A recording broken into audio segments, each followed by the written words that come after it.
देखिए sine 90 degree minus theta, sine 90 degree minus theta equal to क्या होता है cos theta. Cos 90 degree minus theta तो क्या होता है साइन थीटा। क्या होता है साइन थीटा।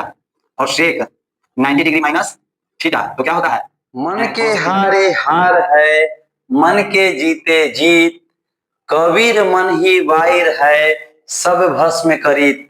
अर्थात मनुष्य का हार जीत उसके मन पे निर्भर करता है। अगर मनुष्य का मन हार जाता है तो समझिए मनुष्य हार जाता है, अगर मनुष्य का मन जीत जाता है तो समझिए मनुष्य सफल हो जाता है। जय हिंद विद्यार्थियों, आप सभी का स्वागत है हमारे YouTube चैनल पर।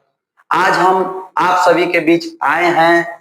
क्लास 10th के अर्धवार्षिक परीक्षा हो रही है। अभी क्लास 10th के अर्धवार्षिक परीक्षा हो रही है, उसमें आने वाले महत्वपूर्ण क्वेश्चन को हल करने आया हूं आप सभी के समक्ष।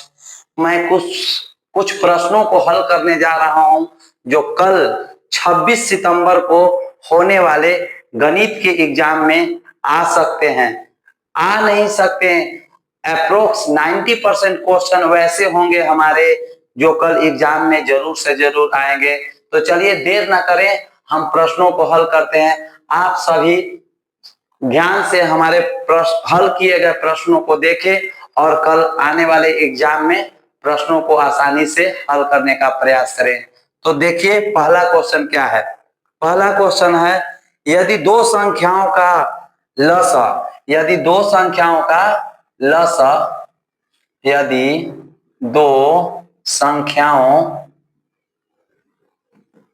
यदि दो संख्याओं का लसा, लसा है क्या 182 है, 182 हो, दो संख्याओं का लसा 182 हो, तथा संख्याएं, तथा जो दो संख्याएं हैं, तथा संख्याएं 26 एवं 91 हो, 26 एवं 91 हो, तो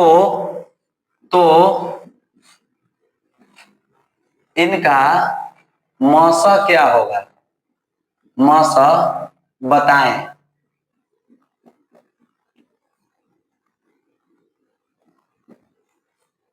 देखिए विद्यार्थियों, दो संख्याओं का लसा दिया हुआ है 182 और वो संख्याएं हैं 26 और 91। तो कह रहा है, प्रश्न कह रहा है कि उसका मौसा क्या होगा।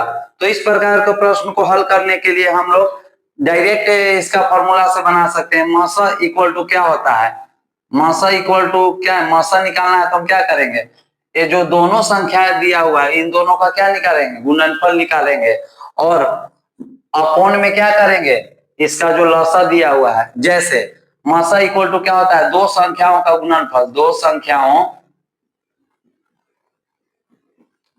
संख्याओं का गुणनफल, गुणनफल अब बाई में अपॉन क्या करेंगे, इन दो संख्याओं का लसा। और इस प्रकार ये फॉर्मूला का यूज करके हम इसको आसानी से सोल्व कर सकते हैं। मौसा इक्वल टू डायरेक्ट दो संख्याओं का गुणनफल अब बटा में लसा। तो दो संख्याएं मेरा कौन कौन है, 26 और 91। यहाँ लिख देंगे 26 गुने 91, यानी कि दो संख्याओं का गुणनफल हो गया बटा में लसा। लसा कितना है 182। अब क्या करेंगे, इन दोनों संख्याओं को काट देंगे। जैसे देखो 91 से काटेंगे, 91 से काटेंगे तो क्या होगा, दो बार में यह कट जाएगा। मीन्स 91 दूना कितना होता है 182 और दो से इसको काटेंगे 13 दूना 26, यानी मौसा कितना आ गया, मौसा इक्वल टू 13। आपका यही राइट आंसर है। आप इसको आसानी से समझ सकते हैं। यदि इस प्रकार के क्वेश्चन है कि यदि दो संख्याओं का लसा दिया है और वो संख्याएं इस प्रकार से हैं, तो आप डायरेक्ट उसका मौसा किस प्रकार से ज्ञात करेंगे, तो ये फॉर्मूला का यूज कर सकते हैं। मौसा इक्वल टू दो संख्याओं का गुणनफल बटा लसा। दो संख्याएं आपके थे 26 और 91, तो 26 गुने 91 आप बटा में क्या कर दिए, जो लसा दिया हुआ था क्वेश्चन में 182। अब इसको काटेंगे, 91 से दो बार में कट गया, फिर दो से 13 दूना 26 कट गया, तो मौसा आ गया 13। तो इस प्रकार से आप लोग आसानी से इसको हल कर सकते हैं। चलिए अब दूसरी क्वेश्चन की ओर चलते हैं। अब जिन्हें समझ में नहीं आया वो पॉज करके इसको देख सकते हैं।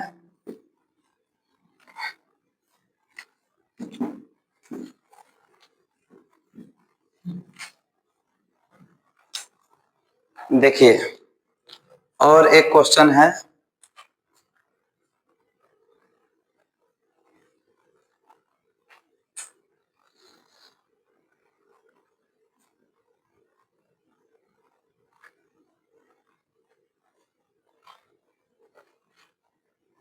और एक देखिए tan 90 डिग्री किसके बराबर है। tan 90 डिग्री किसके बराबर है। tan 90 degree equal to what. यहाँ पे लिखा हुआ है, ऑप्शन में आपका दिया हुआ है, हम बता देते हैं। ऑप्शन है 0 है, बी ऑप्शन में क्या है 1/0 है, सी में है आपका 1 और डी में है आपका √3। ठीक है, इस तरह से ऑप्शन दिया रहेगा क्वेश्चन में, तो इसको आसानी से आप लोग हल कर सकते हैं। यदि आप लोगों को इसका आंसर पता है तो कमेंट बॉक्स में जरूर इसका आंसर दें, हम उसका रिप्लाई जरूर देंगे। देखिए इस तरह का क्वेश्चन को हल करने के लिए डायरेक्ट हम या तो क्या करेंगे कि tan 90 डिग्री का वैल्यू जो होता है उसको पता रखेंगे, या इस तरीका से भी बना सकते हैं। tan थीटा इक्वल टू क्या होता है, tan 90 डिग्री के लिए हम ऐसे भी लिख सकते हैं, tan का फॉर्मूला होता है क्या sine by cos, sine by cos. तो यहाँ पे 90 डिग्री है तो यहाँ भी क्या करेंगे 90 डिग्री, और कॉस के भी लिए भी 90 डिग्री लिखेंगे। और फिर साइन 90 का हमको पता होता है कितना होता है वैल्यू 1 होता है, और कॉस 90 का कितना होता है 0, 1/0। तो इसका आंसर 1/0 अगर कहीं है तो वो हो जाएगा जैसे कि यहाँ पे बी ऑप्शन में 1/0। यदि 1/0 नहीं होता तो 1 में हम 0 से कभी भी भाग देंगे तो इसका आंसर क्या आएगा इन्फिनिटिव। यदि ऑप्शन में कहीं इन्फिनिटिव आंसर रहे तो आप लोग इन्फिनिटिव भी मार सकते हैं आंसर, और नहीं तो आपका आंसर होगा 1/0। क्योंकि हम लोग जीरो से कभी 1 में भाग नहीं दे सकते। देखिए इस प्रकार 0 से हम कभी 1 में भाग देंगे तो कभी भी लगाएंगे तो क्या होगा 0, तो 0 से 0 में मल्टीप्लाई करेंगे तो 0, तो एक तो हमेशा बचते ही रहेगा। इसलिए हम इसको कभी डिवाइड दिया ही नहीं जा सकता है, 1 में 0 से डिवाइड दिया ही नहीं जा सकता, इसलिए इसका आंसर क्या आएगा इन्फिनिटिव आएगा। क्या आएगा इन्फिनिटिव। यदि ऑप्शन में इन्फिनिटिव ना हो तो हम इसका आंसर लिखेंगे 1/0। यदि आप लोगों को समझ में आ रहा है तो कमेंट में जरूर यस लिखें, नहीं तो नो लिखें, हम दोबारा इसको रिपीट कर सकते हैं। ठीक है, अब चलते हैं नेक्स्ट क्वेश्चन पे।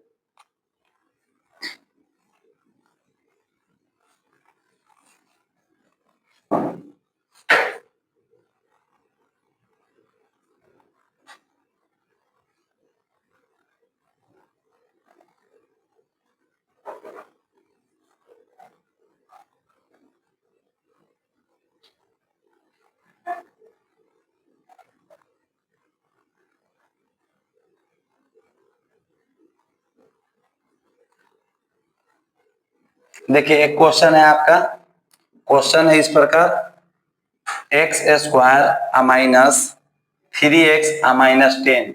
अब इसका गुणनखंड करना है, x² माइनस 3x 10 को गुणनखंड करेंगे तो क्या आंसर आएगा। ऑप्शन भी दिया हुआ है, हम ऑप्शन को कुछ लिख देते हैं। इस प्रकार से ऑप्शन है x+2 इंटू x माइनस 5। फिर बी में ऑप्शन है आपका x+2 इंटू x+5। ठीक है, और सी में ऑप्शन है आप लोगों का x-2 इंटू x-5, और डी में ऑप्शन है आपका x-2 और x+4 नहीं 5 सॉरी। अब देखिए इस प्रकार से ऑप्शन है, इसको गुणनखंड करके बताना है कि इस चारों ऑप्शन में कौन सा सही है। तो एक्चुअली होता क्या है कि बच्चों को कंफ्यूजन हो जाता है कि आखिर ऑप्शन कौन सा होगा। जब तक वो इस क्वेश्चन को बढ़िया से सॉल्व नहीं कर पाएंगे तब तक इसका आंसर देना थोड़ा मुश्किल होता है। लेकिन देखिए हम लोग आप लोगों को बहुत बढ़िया से इसके बारे में समझाने वाले हैं कि आखिर कौन सा ऑप्शन सही होगा। तो सबसे पहले हम लोग गुणनखंड करना सीखेंगे। x² माइनस 3x माइनस 10, इसको किस तरह से गुणनखंड किया जाए, गुणा के खंड में तोड़ा जाए ताकि कोई भी जो भी ऑप्शन हो सही से मिल सके। तो एक्चुअली इसमें करते क्या है कि मीन्स एक्स स्क्वायर को सीधे से लिख देते हैं और ऐसा कुछ नंबर लिखते हैं ताकि उस नंबर को जोड़ने या घटाने पे क्या आ जाए, -3 आ जाए। क्या आ जाए? -3। और उसी संख्या को मल्टीप्लाई करने पर क्या आ जाए, -10 आ जाए। तो हम मेरे ख्याल से यहाँ पे होना चाहिए -5x प्लस 2x, क्योंकि -5x और +2x करने से माइनस प्लस क्या होगा, माइनस। हम 5 में से ही 2 को घटाएंगे क्योंकि माइनस आ रहा है, तो 5 में से 2 घटाएंगे तो 3 आएगा, क्योंकि 5 के आगे माइनस लगा हुआ है तो -3 हो जाएगा। ये दोनों को मल्टीप्लाई करेंगे तो प्लस माइनस तो 5 2 जा कितना हो जाएगा, 10। मीन्स हमारा -10 भी आ रहा है और -3 भी आ रहा है। तो ये जो नंबर हम लिए हैं वो सही है। अब आगे बढ़ते हैं, -10 लिखेंगे। अब क्या करेंगे, हम कॉमन करते हैं। एक्स स्क्वायर है तो इसको इस प्रकार से कॉमन करेंगे। कॉमन का मतलब होता है कि उसी नंबर से डिवाइड देना। जैसे मान लीजिए कि हम यहाँ x कॉमन करते हैं तो समझिए कि हम x से इसमें डिवाइड दे रहे हैं, तो एक्स स्क्वायर है, कहीं एक्स स्क्वायर रहेगा, x से डिवाइड देंगे तो एक x क्या होगा, कट जाएगा। यानी कि कॉमन हम किए तो समझिए कि इसमें x से डिवाइड दिए, तो x से जब डिवाइड देंगे एक्स स्क्वायर में तो यहाँ क्या बचेगा, x बचेगा। और फिर x से इसी में डिवाइड देंगे। कॉमन का मतलब होता है उससे बाहर निकाल देना। x कॉमन किए तो x को हम बाहर निकाल देंगे, तो इसमें से x बाहर आ जाएगा तो यहाँ क्या बचेगा, -5। या आप समझ लीजिए कि -5x था और उसी में हम x से डिवाइड दिए तो x कट गया तो क्या बचा, -5। तो वही -5 यहाँ पे आया है। इस प्रकार भी समझ सकते हैं। प्लस यहाँ को कौन सा कॉमन करें कि सेम बचे, यहाँ पे जो है वही बचे, तो इसके लिए हम यहाँ पे कॉमन करेंगे, यहाँ से 2 को बाहर कर लेंगे, 2 को बाहर करेंगे तो यहाँ क्या बचेगा, x बचेगा। समझिए कि आप 2x में किससे भाग दे दिए, 2 से भाग दिए, तो 2 कट गया तो क्या बच गया, x बच गया। ठीक है, ये रॉफ के लिए था, आप लोग इसके बाद में नहीं समझ पाएंगे, इसके लिए लिखते हैं। 2 कॉमन किया तो यहाँ x बच गया है। देखिए 2 5 जा 10, इससे इसको डिवाइड दिए तो 2 5 जा यानी कि -5। अब देखिए यहाँ पे भी सेम है, x -5 है, यहाँ पे भी दोनों जगह सेम है, तो दोनों के बदल एक लिख देते हैं x -5 और एक लिखते हैं यहाँ से लेकर यहाँ तक, यानी x + 2। अब हम चेक करेंगे कि क्या यह ऑप्शन कहीं है, तो x -5 और x + 2, यहाँ मेरा ऑप्शन नंबर 1 मैच कर रहा है। अब देखिए बहुत सारे विद्यार्थियों को समस्या आती है कि सर आपका x -5 पहले है और x + 2 बाद में है, और यहाँ x + 2 पहले है, x -5 बाद में है, तो क्या यही आंसर होगा? तो जी हाँ, यही आंसर होगा, क्योंकि यह गुणनखंड होता है, एक तरह से गुना का खंड होता है, टुकड़ा होता है। जैसे आपको एग्जाम्पल हम बताते हैं।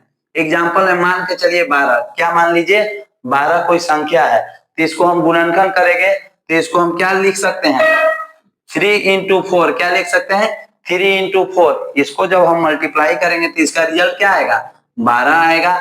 या इसको हम ऐसे भी कर सकते हैं 4 × 3, तो कितना आएगा, 12 ही आएगा। तो बोथ आर सेम, दोनों क्या है, एक ही है। तो यह मल्टीप्लीकेशन में मीन्स आगे या पीछे से कोई मतलब नहीं रहता है, किसी भी नंबर को आगे लिखे किसी को भी पीछे, उससे कोई मतलब नहीं, उसका रिजल्ट सेम आता है। जैसे 3 × 4 तो 12 या 4 × 3 तो 12। उसी प्रकार यहाँ x -5 ये समझिए इंटू है, यहाँ मल्टीप्लाई है, क्योंकि गुणनखंड है ना, तो x -5 लिखे और उसके बाद x + 2, या इसको ऐसे भी लिख सकते हैं x + 2 को पहले और x इंटू x -5 को बाद में। तो मेरा ऑप्शन नंबर एक यानी कि option number a is the right answer of this question. तो इस प्रकार से आप गुणनखंड कर सकते हैं। यदि आपको समझ में आ रहा है तो यस लिख सकते हैं। चलते हैं अब नेक्स्ट क्वेश्चन की तरफ। और आप लोग याद रखें, यह जो क्वेश्चन मैं बता रहा हूं कल 26 सितंबर के होने वाले बिहार बोर्ड के अर्धवार्षिक एग्जाम में पूछे जाएंगे। इसकी 90% प्लस चांस है कि आएगा ही आएगा। इसलिए आप लोग ध्यान से इसको पढ़े, रिवीजन करें और समझने का प्रयास करें। इस तरह के बहुत सारे क्वेश्चन हम आप लोगों को बताने वाले हैं, इसलिए वीडियो में बने रहें।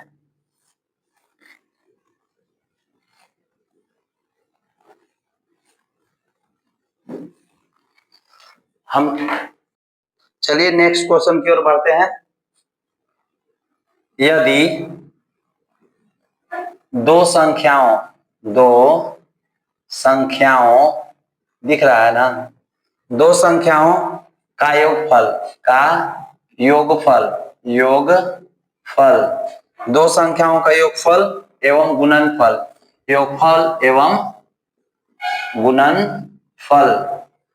गुणनफल क्रमशः का मतलब होता है लगातार, रिस्पेक्टिवली, यानी 27 तथा 182 है या हो, 182 हो तो संख्याएं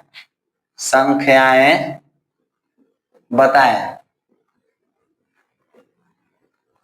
अब इसका ऑप्शन मैं लिख दे रहा हूं कि क्या है। ए में है 13, 14, बी में ऑप्शन है 15, 12, सी में ऑप्शन है 10, 17 और डी में ऑप्शन है 18 और 19। अब देखिए विद्यार्थीगण, पहले क्वेश्चन को समझिए। कह रहा है दो संख्याओं का योगफल एवं गुणनफल, मतलब कि दो संख्या है जिसका योगफल और गुणनफल क्रमशः 27 एवं या तथा 182 हो तो संख्याएं क्या होगा। अर्थात यह क्वेश्चन कह रहा है कि आपको दो संख्या दिया हुआ है जिसको जोड़ने पर योगफल यानी कि जोड़ने पर 27 आता है और गुना करने पर 182 आता है। तो इनमें से कौन सा ऑप्शन सही है। तो हम देखेंगे कि कौन सा ऑप्शन को जोड़ने पर योगफल 27 आता है और गुणनफल 82 आता है। तो देखिए इसमें अगर मान लीजिए कि अगर डायरेक्ट बनाते हैं तो सबको जोड़ेंगे तो 14, 13, 27 होता है, 15, 12, 27 होता है, 10, 17, 27 होता है, 18, 9, 27 होता है। योगफल तो सबका 27 आ रहा है, तो क्या गुणनफल, इन दोनों संख्याओं का गुणनफल 182 आ रहा है कि नहीं। तो देखिए ये मान लीजिए कि ऑप्शन सी को देखते हैं तो 17 में 10 से गुना करेंगे तो गुणनफल कितना आ जाएगा 170, जबकि गुणनफल कितना आना चाहिए दो संख्या का 182, यानी ऑप्शन नंबर सी नहीं होगा, ऑप्शन नंबर सी नहीं होगा। अब इसमें देखेंगे तो जब इसको जोड़े थे, योगफल निकाले थे तो 27 तो आ गया था, तो क्या गुणनफल 182 आता है। तो 15 में जब 12 से हम मल्टीप्लाई करेंगे, 15 में 12 से मल्टीप्लाई करेंगे तो देखिए लास्ट वाला टर्म देखिए 5 दूना 10, यानी कि अंत में 0 आ रहा है, जबकि यहाँ पे 2 है, अंत में क्या है, मतलब कि यूनिट प्लेस पे 2 है, जबकि यहाँ 0 आ रहा है, तो ए भी ऑप्शन नहीं होगा, बी भी ऑप्शन गुणनफल 182 नहीं होगा। अब देखते हैं ये दोनों में, तो 18 का पहाड़ा जब 9 बार पढ़ेंगे तो देखिए 9 8 72 की 2, 9 एकम 9 और 7 16, 162 आ रहा है, यानी 18 9 26 से 62 से 18 9 62 से 162 आ रहा है, तो ऑप्शन नंबर ए भी नहीं होगा।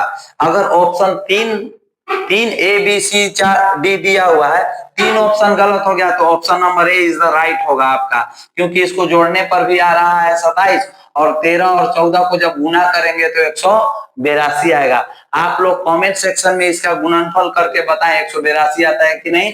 लेकिन आप ध्यान रखें जब 3 ऑप्शन नहीं होगा तो चौथा ऑप्शन ही आपका सही उत्तर होगा। तो आप लोग कमेंट बॉक्स में इस बात को बताएं, क्योंकि इसको जो यही दो संख्या है जिसको जोड़ने पर योगफल 27 आ सकता है और गुना करने पर 182 आ सकता है, इसलिए option number a is the right answer for this question. ठीक है, अब अगले क्वेश्चन की ओर बढ़ते हैं। इसी प्रकार आप लोग ध्यान दीजिए और वीडियो को देखते रहिए।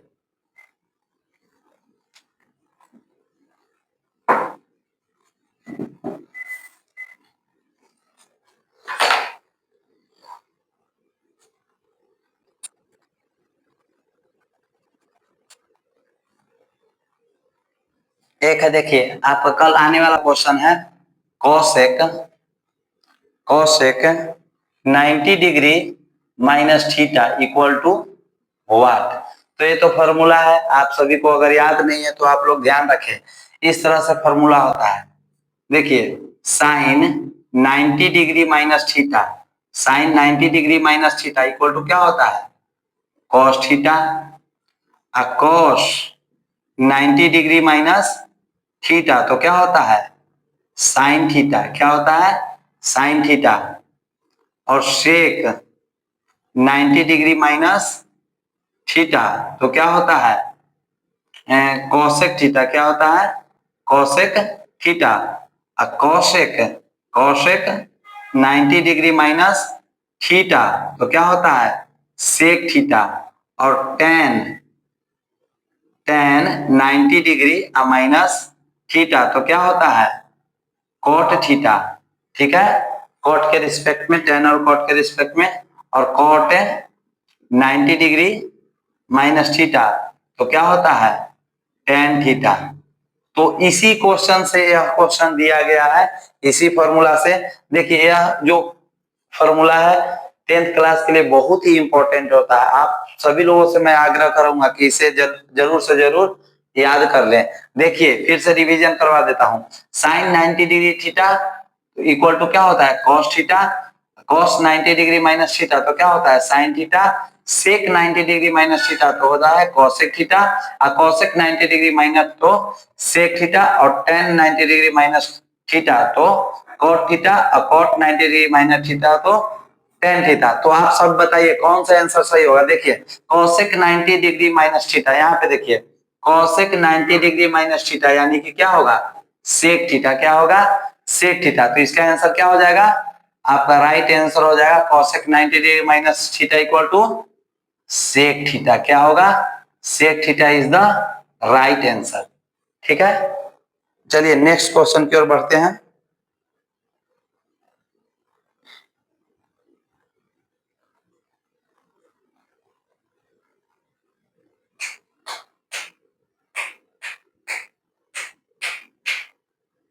अब देखिए एक क्वेश्चन है यहाँ पे यहीं पे लिख देता हूं त्रिकोणमिति से ही रिलेटेड है। Sine theta equal to cos theta. Sine theta equal to cos theta हो तो theta equal to what means option दे देता हूं। क्या है ऑप्शन 30 डिग्री, बी ऑप्शन में है 45 डिग्री, सी ऑप्शन में है 60। तो चलिए विद्यार्थीगण ध्यान देते हैं इस क्वेश्चन की ओर। क्वेश्चन है sine theta equal to cos theta हो तो थीटा इक्वल टू आर। यहाँ पे ऑप्शन दिया हुआ है ए में दिया हुआ 30 डिग्री, बी में दिया हुआ है 45 डिग्री, सी में दिया हुआ है 60 डिग्री और डी में दिया हुआ है 75 डिग्री। तो इस प्रकार के क्वेश्चन आएगा तो कैसे जल्दी से सोल्व करेंगे। क्वेश्चन है साइन थीटा बराबर कॉस थीटा। तो देखिए ध्यान देने वाली बात है यहाँ पे हम इस क्वेश्चन को लाएंगे sine theta equal to cos theta. Sine theta equal to cos theta. तो हम देखेंगे यहाँ पे इस फॉर्मूला में कुछ देर पहले हम आप लोगों को फॉर्मूला लिखवाया है sine 90 degree minus theta equal to क्या लिखेंगे कॉस थीटा। और साइन थीटा के लिए हम लोग क्या लिखते हैं देखिए साइन थीटा अगर कहीं दिया रहे तो उसके जगह मानी साइन थीटा के लिए हम लिख सकते हैं cos 90 डिग्री माइनस थीटा। तो मेरा यहाँ पे लिखा हुआ है साइन थीटा। तो हम इस क्वेश्चन को रिवर्स कर देंगे मीन्स ये जो फॉर्मूला इसको रिवर्स कर देंगे। साइन थीटा के जगह पे हम लिख सकते हैं क्या cos 90 माइनस थीटा। क्या लिखेंगे cos 90 degree minus theta equal to इधर cos पहले से दिया हुआ है। क्या दिया हुआ है cos पहले से दिया हुआ है। तो हम इसको इस प्रकार से लिख सकते हैं cos 90 डिग्री माइनस थीटा किसको साइन थीटा को। और क्या होगा इधर cos से cos कैंसिल हो जाएगा। cos से cos क्या हो जाएगा कैंसिल हो जाएगा। ठीक है इधर देखिए थीटा बचा हुआ है cos सिर्फ कैंसिल हुआ है cos। ठीक है अब इधर जब cos से cos कैंसिल हुआ। अच्छा देखिए sine theta equal to cos theta दिया हुआ तो साइन के जगह पे हम क्या लिखे cos 90 degree minus theta. cos 90 degree minus theta इसलिए लिखे ताकि cos से cos इधर कट जाए। इधर बच गया क्या 90 degree minus theta. 90 degree minus theta equal to इधर थीटा।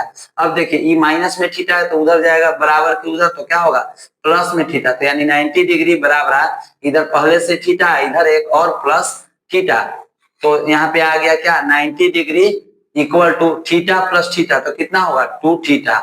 और यहाँ 2 से क्या होगा कट जाएगा कितने बार में 45 यानी 45 दूना 90 यानी थीटा इक्वल टू क्या आ गया थीटा इक्वल टू आ गया 45 डिग्री 5 डिग्री।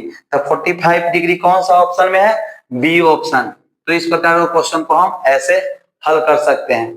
ठीक है विद्यार्थीगण, इसी तरह से आप सब कल अर्धवार्षिक परीक्षा, बिहार बोर्ड के अर्धवार्षिक परीक्षा में आने वाले गणित के एग्जाम में खूब बढ़िया से मेहनत करें और मेरे द्वारा बताए गए सभी प्रश्नों को ध्यान से समझ ले, ताकि आने वाले प्रश्न को, एग्जाम में आने वाले प्रश्न को आप लोग आसानी से हल कर सकें। और एक क्वेश्चन है, आप लोगों को जल्दी से बता देता हूं। देखिए 10, क्वेश्चन आपका इस प्रकार है, tan 26 degree minus cot 64 degree equal to what. तो देखिए इस प्रकार के क्वेश्चन को किस तरह से सॉल्व करेंगे। देखिए tan 26 डिग्री को किस तरह से लिख सकते हैं, लिखिए। देखिए tan, इसको मीन्स 26 लिखना है तो इसको हम क्या कर सकते हैं, 90 डिग्री माइनस 64 करेंगे। क्या करेंगे? 64, क्योंकि 64 90 में से 64 घटाएंगे तो देखिए 90 डिग्री माइनस 64, तो जब इसको घटाएंगे, चलिए डिग्री को हटाते हैं, यहाँ 10 में से 4 गया तो कितना बचेगा? 6, और 8 में से 6 गया तो कितना? 2, 26 आ जाएगा। यानी कि 90 में से 64 घटाने का यही रीजन है कि 90 में से जब भी 64 को घटाएंगे तो कितना आएगा? 26 आएगा, यानी 26 आएगा। तो हो जाएगा tan 26, यानी tan 26 को ही हम लिख सकते हैं tan 90 माइनस 64, और यहाँ पे पहले से दिया हुआ है cot 64 डिग्री। अब देखिए, अब ये इस प्रकार से ये फॉर्मूला पे चला गया, tan 90 minus theta, tan 90 minus theta. तो हम कुछ देर पहले आप लोगों को याद करवाए हैं कि tan 90 degree minus theta, tan 90 degree minus theta तो क्या होता है? cot theta. देखिए यहाँ पे थीटा था तो यहाँ भी क्या हुआ? थीटा। तो उसी प्रकार यहाँ पे देखिए tan 90 माइनस थीटा, थीटा के जगह पे कितना है? 64 डिग्री। तो हम यहाँ क्या कर सकते हैं, tan 90 माइनस थीटा तो क्या होगा? cot थीटा, थीटा के जगह पे 64, तो यहाँ भी क्या करेंगे? 64 डिग्री, या माइनस इधर दिया हुआ है cot 64 डिग्री। अब देखिए यहाँ भी cot 64 डिग्री, यहाँ भी cot 64 डिग्री, तो एक है माइनस में या एक है प्लस में, मीन्स cot 64 डिग्री प्लस में है, इधर है cot 64 डिग्री, इसके आगे माइनस है, माइनस प्लस क्या हो गया? माइनस प्लस कैंसिल, तो इसलिए रिजल्ट 0। इस क्वेश्चन का आंसर कितना होगा? 0। तो आप सभी इस प्रकार से आसानी से, आसान भाषा में, आसान शब्दों में मैथ्स के प्रश्नों को हल कर सकते हैं। तो मेरे प्यारे विद्यार्थियों, मैं आशा करता हूं कि आप सभी को मेरे बताए गए मैथ्स बहुत ही शानदार तरीके से समझ में आए होंगे। इसलिए इस प्रकार के मैथ्स को समझने के लिए हमारे चैनल को आप लोग सब्सक्राइब करें, बेल आइकन को दबाएं और हमारे चैनल से जुड़े रहें। इस प्रकार के मैथ्स और अन्य सारे विषयों की तैयारी आप लोगों को इसी चैनल पर कराई जाएगी। आप लोग धैर्य रखें और जो भी मैथ्स बचा हुआ है उन सभी मैथ्स का तैयारी बहुत ही शानदार तरीके से कराया जाएगा।